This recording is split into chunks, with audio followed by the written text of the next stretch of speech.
میلاد کا ذکر کرے، مصطفیٰ کی تعریفوں میں تقریریں کرے، نعرے لگائے، دیگیں بنائے، جلوس نکالے، جھنڈیاں اٹھائے، لیکن نماز کے وقت کو ٹال دے، نماز نہ پڑھے، وہ اس دنیا کا، اس کائنات کا اور اس سماج اور سوسائٹی کا سب سے بڑا جھوٹا ہے۔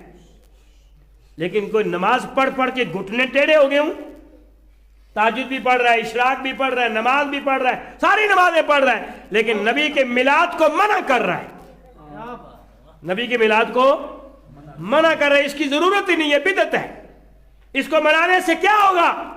تو وہ دنیا کا ایک کھوٹا انسان ہے۔ کھوٹا سکہ چلتا ہے آپ کے شہر میں؟ نوٹ پھٹ گیا ہو، نوٹ کے نمبر غائب ہو گئے ہو، چلے گا؟